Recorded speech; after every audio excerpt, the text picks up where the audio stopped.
자, 우리 옆 사람에게 우리 이렇게 인사합시다. 당신은 존귀한 하나님의 사람입니다. 이렇게 한번 인사합시다.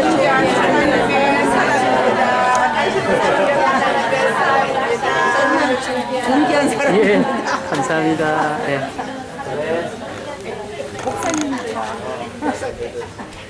감사합니다. 저는 못생겨서 굉장히 이 자아상이 안 좋았는데 우리 또 권사님이 존귀하다고 하시니까 그 말씀을 믿겠습니다. 아니 목사님이 못생겼으면 누가 잘생겼어요? 아유, 감사합니다. 자, 오늘 여기 맥쿡 포인트 비치에 이렇게 오셨는데 어떤 분들은 헤매지 않고 곧바로 오신 분도 계시고 어떤 분은 굉장히 헤매다가 오신 분도 계실 거예요. 그런데 여기에 오시는 동안에 걸어서 오신 분 한번 손 들어보세요. 자, 걸어서 오신 분 한 분도 안 계시죠? 네. 차가 없으면은 여기 아마 오시기 힘드셨을 거예요. 특별히 미국에서 살려면 차가 없이는 살 수가 없습니다. 우리가 미국 생활하는데 차가 얼마나 중요한지 모릅니다. 차가 중요하기 때문에 이 귀한 차를 또 잘 관리하기 위해서 아마 메카닉의 자동차 정비소에 최소한 2달에 한 번 아마 가실 거예요. 엔진 오일을 갈기 위해서라도 아마 가실 겁니다. 그런데 차보다 더 중요한 게 있어요. 차보다 무엇이 더 중요합니까? 우리의 몸이 더 중요하죠? 네. 우리의 몸이 더 중요함에도 불구하고 아마 자동차보다 이 몸을 관리하기 위해서 병원에 가는 횟수는 그렇게 더 많지 않을 겁니다. 저만 해도 제 몸을 정기 검진하기 위해서 병원에 간 지가 한 8년쯤 됐습니다. 네, 8년 동안 아마 정기 검진을 못 받았는데 아마 여러분도 마찬가지일 거예요. 자동차를 위해서는 최소한 2달에 한 번씩은 가지만 자신의 몸을 위해서 정기 검진을 하시는 분들은 이렇게 많지 않을 겁니다. 근데 아마 몸보다 더 중요한 것이 있죠. 몸보다 더 중요한 게 뭐예요? 우리의 우리의 마음이죠. 자, 몸보다 이 마음이 더 중요한데 내 마음을 위해서 정기 검진을 받고 계시는 분 계십니까? 아마 전혀 없을 거예요. 내 마음을 위해서, 내 마음의 건강을 알기 위해서 정기 검진을 받으신 분들은 또 거의 없을 겁니다. Every year? Yes. Your heart for your heart? 아니요, 근데 매주 일요일 교회 와갖고 하나님한테 마음 체크하는 거 그 정기 검진 아닌가요? 할렐루야.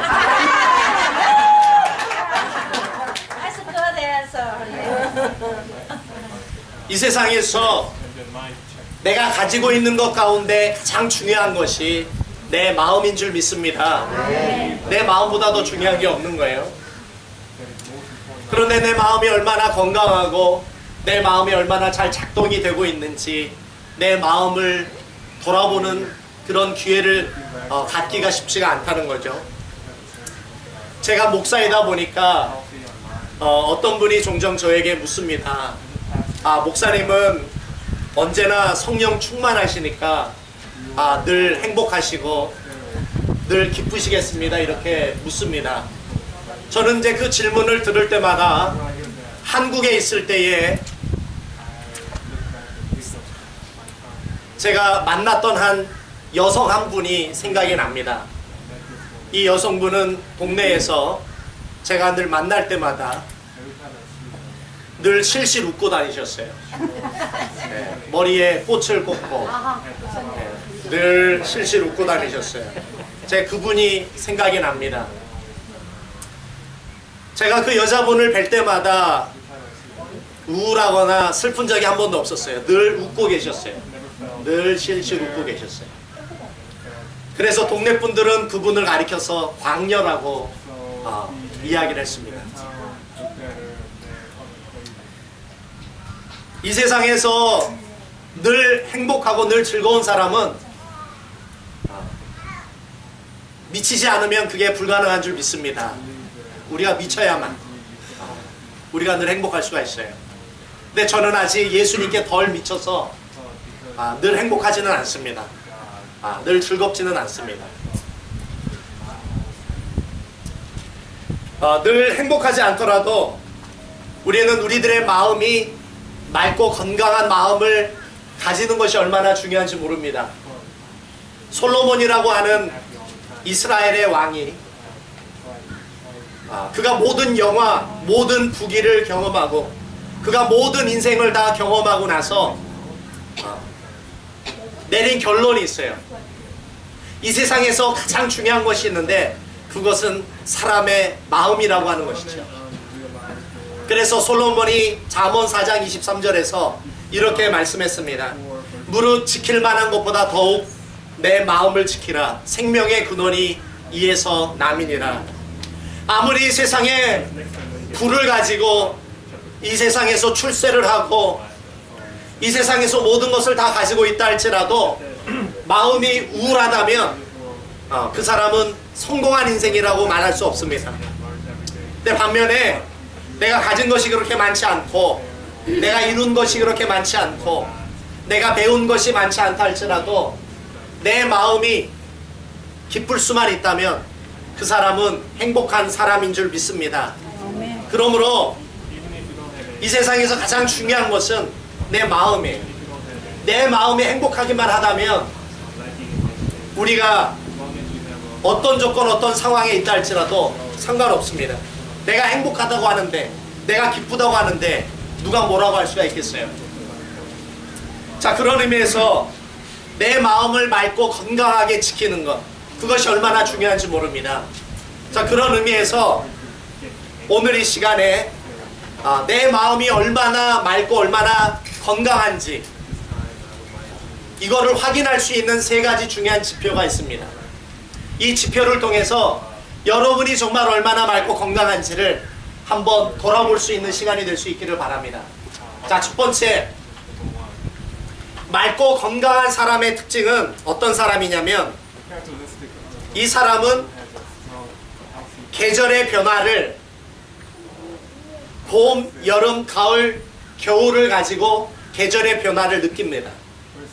근데 반면에 마음이 건강하지 못하고 마음에 찌꺼기와 먼지가 끼어있는 마음이 이렇게 병든 사람은 계절의 변화를 딱 2가지로만 확인을 해요.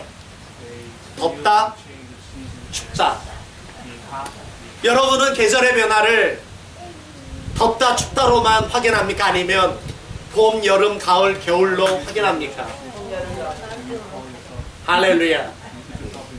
만약에 봄이 왔는데 새싹이 튼 것을 보고 봄에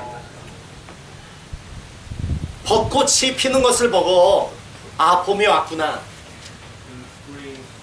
이것을 느낄 수 있는 사람은 건강한 사람이에요. 가을에 빨갛게 단풍이 물든 것을 보면서 가을이 왔구나, 이렇게 고백할 수 있는 사람은 마음이 건강한 사람입니다. 오늘 이 비치에 왔는데 바다를 보고 하늘을 보고 나무를 보고 너무나 아름답다, 이렇게 감탄하신 분들은 건강한 사람이에요. 근데 이 자연에 왔음에도 불구하고 이 자연을 보고 감탄하지 못했던 분은 마음이 건강한 분이라고 얘기할 수가 없어요.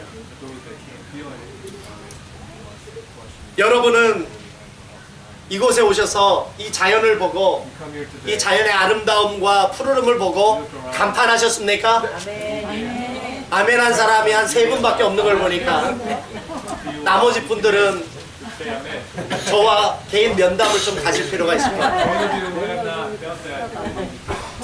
2번째, 마음이 건강한 사람의 특징은 무엇이냐면 나무나 꽃이나 동물들을 보고 대화를 나눌 수 있는 사람, 이런 사람이 건강한 사람이에요. 혹시 여러분들 사람이 아니라 나무나 꽃이나 개나 고양이나 이런 동물들을 보고 대화를 나눠보신 적 있으시나요? 네. 아마 있으신 사람 한번 손 들어보세요. 그분은 아주 건강한 사람이에요.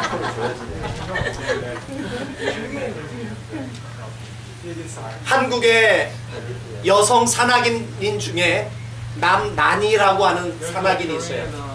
여성 최초로 태백산맥을 겨울에 종주했던 사람이에요. 그리고 한국 여성, 세계 여성 최초로 에베레스트에 있는 강과 푸르나를 등정했던 분이 바로 남난이라는 분입니다. 이분이 산에 미쳐서 높은 산을 등정을 하다가 38살에 이분이 결혼을 합니다.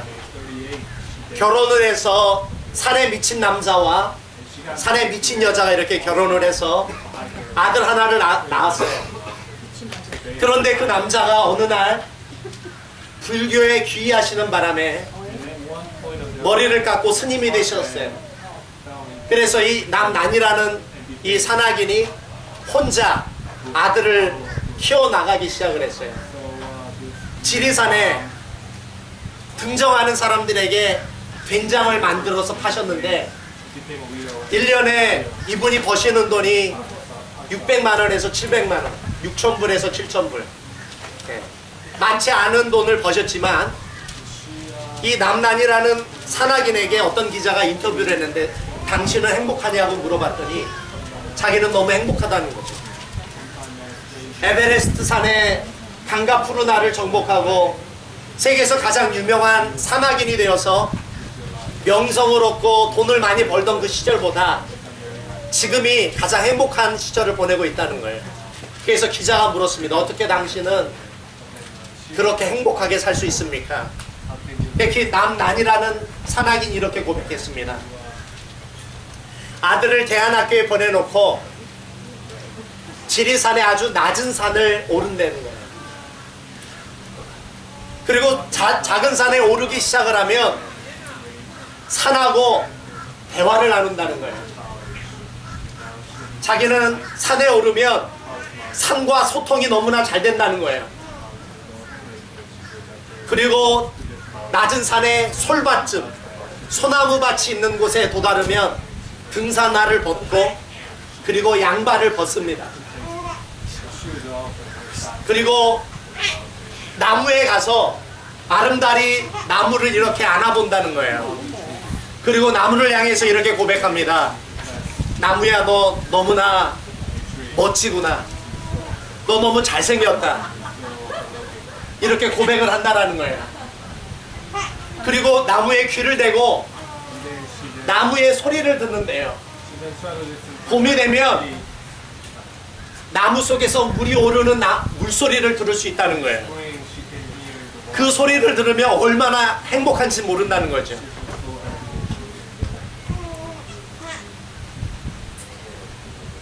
높은 산을 오르면서 그 높은 산을 오르면 더 높은 산을 오르고 싶은 욕망에 취했을 때는 행복하지 않았는데 작은 산을 오르고 나무와 대화를 나누고 자연과 소통하면서 자기는 너무 행복하다는 거죠.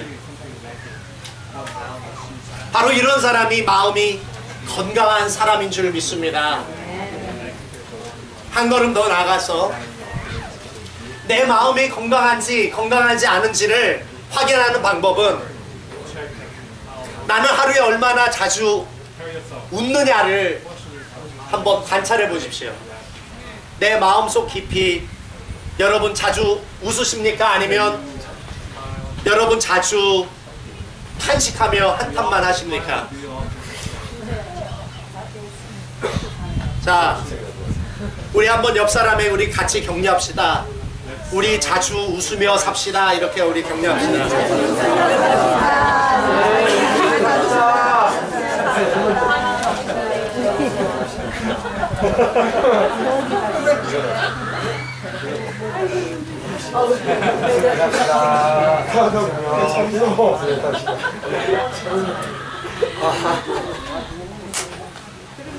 자, 우리가 자주 웃고 우리가 자주 마음이 행복하려면 자, 홀로서기를 할 수 있어야 돼요. 홀로서기. 우리가 결혼해서 남편과 아내와 아이들이 있지만 우리들의 인생은 고독한 거예요. 나 혼자 여행하는 것이 내 인생인 줄 믿으시기 바랍니다. 내 남편 때문에, 내 아내 때문에, 내 자녀 때문에 내가 불행해서는 안 되는 것입니다. 때때로 남편이 속상하게 하고 와이프가 속상하게 할 때 이렇게 생각하세요. 너는 너 인생 살아라. 나는 내 인생 살겠다. 남편 때문에, 아내 때문에, 자녀 때문에 내가 불행해서는 안 되는 거예요. 나는 내 인생을 홀로 고독하게 걸어가는 것입니다. 인생에 태어나서 아내도 만나고 남편도 만나고 자녀를 만나는 것이지, 그것 때문에 내가 하나님 앞에 걸어가는 이 인생의 여정을 너무나 많이 구속받고 너무나 많이 괴롭힘을 당해서는 안 되는 줄 믿습니다. 자, 우리가 홀로서기를 하게 되면 이제 내가 만난 남편과 내가 만난 와이프와 내가 만난 자녀들이 불쌍해지기 시작을 하는 거예요. 홀로서기를 못하면 내가 남편과 내 아내 때문에 내가 불행해지는 거예요. 홀로서기를 하면, 하나님 앞에 홀로서기 시작하면 이제 우리 자주 웃을 수 있는 줄 믿습니다. 내 남편, 내 자녀, 여러분 하나님께 맡길 수 있어야 될 줄 믿습니다. 하나님께 맡길 수 있어야 돼요. 그리고 나는 하나님 앞에 내 인생을 살아갈 수 있어야 되는 거예요. 오늘 우리 읽었던 시편에 다윗이 장인 사울로부터 쫓겨다니는 도망자의 삶을 살다가 광야에서 밤을 지새우게 됐습니다. 광야에는 집도 없고, 광야에는 자신을 보호해 줄 수 있는 어떤 천막도 없어요. 한밤중에 이런 잔디에 누워서 잠을 자다가 우연히 다윗이 하늘을 바라보게 된 것입니다. 하늘을 바라봤더니 거기에 달도 있고 별도 있는데 그 달과 별이 너무나 아름다운 거예요. 여러분은 때때로 하늘을 바라보십니까? 여러분은 때때로 밤하늘에 달도 보시고 별도 보고 계십니까? 네. 그런데 그 달과 별이 그냥 아름다운 게 아니라 우리 손보경 권사님만 이건 할 수 있어요. 너무 아름다운 거예요. Last night, and 너무나 아름다웠던 거예요.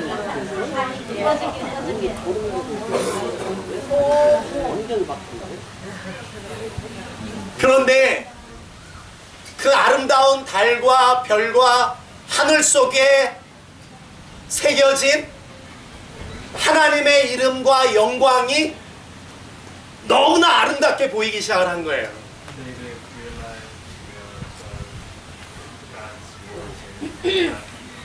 그 아름다운 하늘과 달과 별을 바라보면서, 그 정교한 달과 별을 바라보면서, 하나님의 손가락으로 만드신 그 달과 별을 바라보면서 다윗이 비로소 깨닫기 시작을 하는 거예요. 저 달과 별을 저렇게 하나님의 손가락으로 정교하게 만드셨는데 나는 비록 도망자로 초라하고 나는 너무나 불행하고 절망스럽지만 하나님이 나를 그 정교한 손가락으로 달보다 별보다 더 아름답게, 얼마나 더 정교하게 나를 창조하셨냐. 나는 저 달보다 저 별보다 더 존귀하고 더 아름답고 더 소중한 존재라는 것을 비로소 깨닫기 시작을 한 것입니다. 저 아름다운 달과 별, 저 아름다운 이 자연을 바로 나를 위해서 하나님이 창조하신 사실을 비로소 깨닫고 이 다윗이 자기 자신이 얼마나 존귀한 존재인지를 깨닫기 시작한 줄 믿으시기 바랍니다. 내 자체가 얼마나 존귀한지를 알지 못하는 사람은 절대 행복할 수 없어요. 내가 얼마나 아름다운 존재인지, 내가 얼마나 소중한 존재인지, 하나님이 나를 보실 때 내가 얼마나 위대하고 내가 얼마나 영광스러운 존재인지를 깨닫지 못하면 그 사람은 절대 행복하게 살 수가 없습니다. 아마 이 야외 예배를 오실 때 어떤 분들은 어떤 경제적인 문제 때문에 고민하고 갈등하다가 오신 분들이 계실 거예요. 어떤 분들은 가정에 어떤 문제들 때문에 힘들어하고 아파하다가 아마 이곳에 오신 분도 계실 거예요. 어떤 분들은 여러 가지 말 못할 문제와 상황 때문에 고민하다가 염려하다가 걱정하다가 오신 분도 아마 계실 겁니다. 어떤 분들은 차를 타고 가시다가 스피드에 걸려서 경찰로부터 컴플레인트 티켓 끊어놓고 180불 이 요금을 어떻게 낼까 고민하시다가 오신 분도 아마 계실 겁니다. 이 세상에 내 어깨를 누르는 많은 짐들 때문에 때때로 내가 무능해 보이고 내가 초라해 보이고 나는 맨날 왜 이 모양 이 꼴이냐, 나는 왜 되는 일이 없냐, 자기 자신에 대해서 자책하고 자기 자신에 대해서 원망하고 자기 자신에 대해서 실망하고 오신 분도 계실 거예요. 다윗이 광야에서 자기가 언제 죽을지 모르는 도망자의 삶을 살면서 실망하고 절망했던 이 다윗이 힘들어했던 것처럼 여러분들도 어떤 문제들 때문에 힘들어서 여기 오신 분들도 계실 겁니다. 자, 여러분 그럴 때 어떻게 하셔야 될까요? 다윗처럼 여러분 밤하늘의 하늘을 한번 바라보십시오. 그리고 저 바다를 한번 바라보세요. 그리고 저 나무를 한번 바라보세요. 하나님의 손가락으로 지으신 저 바다, 저 나무, 저 새들, 그리고 저 하늘 얼마나 아름답습니까? 얼마나 정교합니까? 얼마나 영광스럽습니까? 그런데 저 나무보다, 저 바다보다, 저 하늘보다, 하늘에 뜬 달과 별보다 더 존귀하고 더 정교하고 더 아름답고 더 영광스러운 존재가 있는데 그 사람이 누굽니까? 바로 나인 줄 믿으시기 바랍니다. 바로 여러분 한 사람 한 사람이에요. 여러분은 존귀하신 분들이에요. 여러분은 영광스러운 분인 줄 믿으시기 바랍니다. 하나님의 눈으로 나를 바라보실 수 있는 오늘 이 시간이 될 수 있기를 주님의 이름으로 소망합니다. 우리 같이 기도하시겠습니다. 자, 우리 같이 기도하실 때 오늘 우리 자연에 나와서 이 자연의 아름다움, 이 자연의 이 풍성함을 바라보면서 하나님이 여러분들을 사랑하시고 여러분들을 축복하시고 여러분들을 향해서 가지신 위대하고 영광스러운 계획을 발견할 수 있기를 주님의 이름으로 소망합니다. 우리들의 어두워진 눈을 열어서 우리가 영안을 열어서 우리 하나님을 바라볼 수 있도록 우리 같이 기도하시고 내가 너무나 존귀한 존재임을 깨달을 수 있도록 주님 도와주십시오. 우리 같이 통성으로 우리 같이 기도하시겠습니다. 좋으신 하나님 감사합니다. 우리 자연에 나와서 바다를 보고 하늘을 보고 나무를 보며 풀을 보며 아버지 하나님 이 자연을 보며 우리는 감탄하게 됩니다. 하나님의 손가락으로 지으신 이 자연이 너무나 아름답습니다. 너무나 정교합니다. 너무나 영광스럽습니다. 그러나 아버지, 자연보다 더 아름다운 아버지 하나님, 우리들이 있습니다. 자연보다 더 영광스러운 우리들이 있습니다. 우리가 비록 인생의 힘든 짐에 눌려 살아가고 있지만 여러 가지 문제로 인해서 저희들 때로 아버지 실망하고 저희들 때로 마음이 힘들지만 아버지, 그 무거운 인생의 짐에 눌려 아버지 저희들 스스로를 초라하게 바라보는 것이 아니라 하나님의 눈으로 위대하고 영광스러운 저희들을 바라볼 수 있는 영안을 열어 주시옵소서. 오늘 이 야외배를 통해서 저희들 하나님을 만나고 서로 뜨겁게 사랑하는 가운데 오늘 저희들의 심령이 힘을 얻고 은혜를 얻고 하나님의 사랑을 체험하는 오늘이 야외배가 될 수 있도록 주님 역사하여 주시옵소서. 오늘도 귀한 이 은혜로운 이 주일을 아버지 하나님 감사드리오며 예수님의 이름으로 기도합니다. 아멘. 우리 같이 찬송가 427장, 새 찬송가 191장 우리 부르시면서 준비하신 헌금 드리겠습니다.